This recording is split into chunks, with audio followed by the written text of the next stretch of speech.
Hello दोस्तों, कैसे हैं आप सब। मेरा नाम है कृष्ण मोहन शर्मा और आप सब लोगों का बहुत बहुत स्वागत है हमारे यूट्यूब चैनल पे। तो गाइस, आज इस वीडियो में हम लोग एक ऐसी चीज डिस्कस करने वाले हैं जो आप लोगों के लिए एग्जाम्स के लिए बहुत ज्यादा इंपॉर्टेंट मानी जाती है, जो कि है हमारे स्केड्यूल्स ऑफ इंडियन कॉन्स्टिट्यूशन। कि भाई हमारे इंडियन कॉन्स्टिट्यूशन में आज की डेट में 12 स्केड्यूल हैं। जब कॉन्स्टिट्यूशन बना था उस टाइम पे 8 थे, 4 नए स्केड्यूल ऐड किए गए हैं, तो टोटल 12 स्केड्यूल्स हैं। तो देखते हैं कौन कौन से कैसे कैसे हैं, और मैं आप लोगों को उसको याद करने का तरीका भी बताता हूँ। ठीक है। हेलो गाइस, तो एक बार वीडियो शुरू करने से पहले हम इस वीडियो के स्पॉन्सर के बारे में जान लेते हैं। तो इस वीडियो को स्पॉन्सर किया है अन अकेडमी ने। तो जैसे कि आप लोग जानते होंगे, अन अकेडमी एक बहुत ही अच्छा, इफेक्टिव और सस्ता प्लेटफॉर्म है जो बहुत क्वालिटी एजुकेशन बहुत कम प्राइजेस में दे रहा है। तो अगर आप लोग क्लैट या फिर DULLB या फिर BHU या फिर किसी भी लॉ एंट्रेंस एग्जाम की तैयारी कर रहे हैं, तो आई वुड रिकमेंड कि एक बार आप अन अकेडमी को जरूर विजिट करें। वहां पे फ्री की बहुत सारी क्लासेस हैं, पेड प्लस कोर्सेज भी हैं, प्लस कोर्सेज भी उनके बहुत कम प्राइजेस में अवेलेबल हैं, जो आप लोगों के लिए बहुत ज्यादा इफेक्टिव साबित हो सकते हैं। तो आई वुड रिकमेंड कि अगर आप लोग किसी भी लॉ एंट्रेंस की तैयारी कर रहे हो, rather than it be DULLB और फिर BHU या फिर MHCET, क्लैट, ब्लैट, बहुत सारे लॉ एंट्रेंसेस होते हैं। तो अगर आप किसी की भी तैयारी कर रहे हैं तो एक बार अन अकेडमी पे जाके जरूर देखें। बहुत अच्छे टीचर्स हैं, बहुत रिलायबल प्राइजेस हैं। ये हमारे पास कुछ फीचर्स हैं कि भाई, एक तो आप लाइव क्लासेस के बीच में अपने डाउट्स क्लियर कर सकते हो, क्विजेस होते हैं, कहीं से भी क्लास ले सकते हो। सबसे बेटर बेनिफिट ये होता है कि आप, क्योंकि ये ऑनलाइन क्लास है, तो आप कहीं से भी ले सकते हैं। अपॉर्चुनिटी, बहुत सारे एजुकेटर्स हैं, तरह तरह के वीकली इवेंट्स होते हैं, एग्जाम्स होते हैं, टॉपर्स आके अपनी स्ट्रेटेजीज शेयर करते हैं। बड़े बड़े जो NLU से आए हुए जो बच्चों पढ़ के NLU में जिनका एडमिशन हुआ, वो आके आपको अपनी स्ट्रेटेजीज बताएंगे। मॉक टेस्ट होंगे जिसमें आप पूरे ऑल इंडिया लेवल पे अपने आप को कंप्लीट करके आप अपनी एग्जैक्ट पता कर सकते हैं आप लोगों का क्या वो है। उसके अलावा ये हमारा एक 1 ईयर का कॉम्प्रिहेंसिव बैच है जो क्लैट 2022 के लिए है, जो 20 अक्टूबर से शुरू हो रहा है। एंड ये इंग्लिश हिंदी दोनों में होगा। पूरा 1 साल का कॉम्प्रिहेंसिव बैच है। अगेन प्लस कोर्स होगा, बहुत ही फायदेमंद। आप रेज हैंड करके अपने डाउट्स पूछ सकते हैं, लाइव वॉइस सॉल्यूशन बोल के आप अपने डाउट्स पूछ सकते हैं। 50 से ज्यादा मॉक टेस्ट और वीकली सेक्शनल टेस्ट होंगे। करंट अफेयर्स और जीके का भी आपको एक वो मिलेगा। ये हमारे टॉप एजुकेटर्स हैं जो बहुत ज्यादा एक्सपीरियंस है, जो बहुत अच्छे फेटर्निटी में माने जाते हैं। अलावा ये एक और बैच है जो 2 साल का कॉम्प्रिहेंसिव बैच है, जो क्लैट 2023 के बच्चों के लिए है। तो अगर आप लोग क्लैट 2022 नहीं, अगर आप लोग अभी 11th क्लास में हो, क्लैट 2023 को आप लोग टारगेट कर रहे हैं, तो आप लोग इस बैच के लिए जा सकते हैं। अगेन 22 अक्टूबर से ये बैच शुरू हो रहा है। 2 साल का कॉम्प्रिहेंसिव बैच होगा, बहुत ही ज्यादा बेनिफिशियल बैच होगा। सब कुछ बहुत अच्छे से बताया जाएगा, बहुत विस्तार से आप लोगों को एक एक चीज समझाई जाएगी, एक एक लीगल, एक एक चैप्टर, एक एक टॉपिक पे बहुत ज्यादा फोकस दिया जाएगा। ये कुछ प्राइजेस हैं जो अभी डिस्काउंटेड रेट पे चल रहे हैं। अगर आप 12 महीने 24 मंथ्स का लेते हो तो आपको 33,600 का पड़ेगा। 18 मंथ्स के ये प्राइजेस हैं, 12 मंथ्स का ये है, 9 मंथ्स के ये है। 9 मंथ्स वाला अभी नया नया आया है, तो इसलिए इसके प्राइजेस थोड़े कंपैरेटिवली लो रखे गए हैं। 6 महीने, 3 महीना और 1 महीना। ठीक है। अगर आप लोग परचेज कर रहे हो तो भाई आप मेरा कोड OAKMS लगा सकते हो। आप मेरा कोड यूज कर सकते हो OAKMS, इट्स OYEOAKMS। आप मेरा कोड OAKMS यूज कर सकते हो, तो आपको 10% का एडिशनल डिस्काउंट भी मिल जाएगा। तो इसके अलावा और कुछ और भी फीचर्स हैं हमारे इसमें कि भाई लाइव क्विजेस होती हैं जो टीचर से आप नेशनल लेवल पे अपने आप को कंप्लीट कर सकते हो। आप नेशनल लेवल पे अपनी पोजीशन क्या है, कैसी तैयारी चल रही है, सब कुछ आप बहुत इजीली आप लोग जज कर सकते हैं। ये कुछ वीकली टेस्ट होते हैं जिसको अन अकेडमी लॉ एप्टीट्यूड टेस्ट बोलते हैं, फिर वीकली टेस्ट बोलते हैं, जिसमें आप लोग वीकली अपनी परफॉर्मेंस को जज कर सकते हो। बाकी आप लोग अन अकेडमी का क्लैट का चैनल भी फॉलो कर सकते हैं। तो आई वुड रिकमेंड कि जरूर जाए, जरूर जरूर जरूर एक बार जाके देखो यार। प्लस कोर्स नहीं ले रहे, एक बार स्पेशल क्लासेस जाके देखो। मैं खुद वहाँ पे पढ़ाता हूँ, मैं खुद बहुत सारी क्लासेस वहाँ पे कंडक्ट करता हूँ, स्पेशल क्लासेस भी, प्लस क्लासेस भी। तो आप जाके मेरी क्लासेस भी अटेंड कर सकते हैं, तो आपको ओवरऑल बहुत बेनिफिट होगा, आई एम श्योर। तो ताकि प्लीज एक बार जरूर देखें। अगर आप प्लस कोर्स खरीद रहे हो तो मेरा कोड OAKMS जरूर यूज करें, उससे आपको 10% का बेनिफिट मिलेगा। ठीक है। तो चलिए वीडियो स्टार्ट करते हैं। तो पहले देखते हैं कौन कौन से हमारे पास स्केड्यूल्स हैं। तो उसका लिए एक शॉर्ट कोड है। टोटल 12 स्केड्यूल्स हैं, 1 2 3 4 5 6 7 8 9 10 11 12। शॉर्ट कोड आई होप आप लोगों ने कहीं सुना होगा। इसको बोलते हैं tears of old PM। Tears of old PM। ठीक है। अब इसमें टीयर्स में टी से आता है states and union territories, T से आता है स्टेट्स एंड यूनियन टेरिटरीज। इसमें टेरिटरीज का टी है, ठीक है।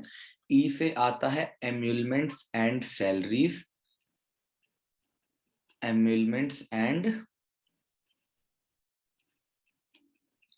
ए से ओथ्स एंड अफर्मेशंस। मैं सबके मतलब बताऊंगा, मैं सभी लिख रहा हूं, एक बार ध्यान से देखते रहिएगा। ओ से ए से ओथ्स एंड अफर्मेशंस। आर से आता है राज्यसभा,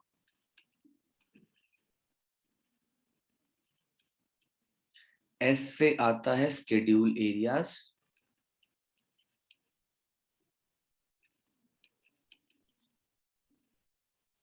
ओ से अदर स्केड्यूल एरियाज, जो नॉर्थ ईस्टर्न स्टेट्स की बात होती है, अदर। एफ से federal list, federal list. Old वाला जो ओ है यहां से ऑफिशियल लैंग्वेजेस,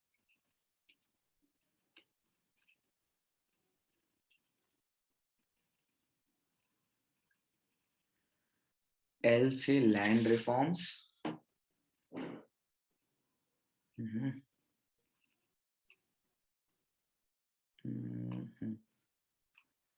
एल से लैंड रिफॉर्म्स। डी से एंटी डिफेक्शन,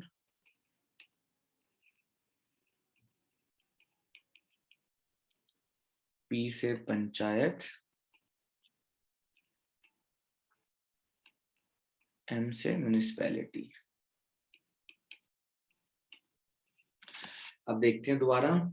जो शेड्यूल 1 हमारी बात करता है वो बोलता है टीयर्स ऑफ ओल्ड पीएम में टी से होता है स्टेट्स एंड यूनियन टेरिटरीज। ये पेन दिखाई नहीं देगा, ये दिखेगा। टी से होता है हमारा स्टेट्स एंड यूनियन टेरिटरीज, हम स्टेट्स और यूनियन टेरिटरीज के बारे में बात करते हैं। ई से एम्यूलमेंट्स एंड सैलरीज, किसको कितनी एम्यूल सैलरी मिलेगी उस बारे में बात होती है। ए से ओथ्स एंड अफर्मेशन, कौन किसको ओथ दिलवाएगा, कौन किसको रेजिग्नेशन देगा। आर से राज्यसभा की, भाई राज्यसभा में सीट्स कितनी होंगी, कैसे कौन से स्टेट से कितनी सीट्स होंगी। एस से स्केड्यूल एरियाज के बारे में बात होती है और ओ से अदर स्केड्यूल एरियाज के बारे में बात की जाती है। एफ से फेडरल लिस्ट, फेडरल लिस्ट में आपको पता होगा हमारे पास 3 तरह की लिस्ट होती है, एक होती है यूनियन लिस्ट, एक होती है स्टेट लिस्ट, एक होती है कॉन्करेंट लिस्ट। यूनियन लिस्ट पे यूनियन गवर्नमेंट लॉ बनाती है, स्टेट लिस्ट पे स्टेट गवर्नमेंट लॉ बनाती है और कॉन्करेंट लिस्ट पे दोनों मिलकर लॉ बनाते हैं। ओ से ऑफिशियल लैंग्वेजेस, अब हमारे कॉन्स्टिट्यूशन में कितनी लैंग्वेजेस डिफाइंड है, 22 ऑफिशियल लैंग्वेजेस हैं, ठीक है। जब ओरिजिनल कॉन्स्टिट्यूशन बना था तो उसमें 8 ही स्केड्यूल्स थे, उसके बाद अमेंडमेंट के द्वारा ये 4 और स्केड्यूल्स ऐड किए। तो सबसे पहली बात तो अमेंडमेंट का कॉन्स्टिट्यूशन में कौन सा आर्टिकल है जो अमेंडमेंट की बात करता है, आर्टिकल 368, बहुत इंपॉर्टेंट है ये। आर्टिकल 368 कॉन्स्टिट्यूशन को पावर देता है अपने प्रोविजंस को अमेंड करने की। अब एल से लैंड रिफॉर्म्स, कौन से अमेंडमेंट से आया था लैंड रिफॉर्म्स, लैंड रिफॉर्म्स कौन से अमेंडमेंट से आया था, लैंड रिफॉर्म्स आया था हमारा फर्स्ट अमेंडमेंट से। किससे आया था, फर्स्ट अमेंडमेंट से आया था। कौन से साल में आया था, 1950 में आया था, याद रखनी है ये बातें। एंटी डिफेक्शन की, भाई जीतने के बाद आप पार्टीज चेंज नहीं कर सकते इलेक्शन में, इसको एंटी डिफेक्शन बोलते हैं।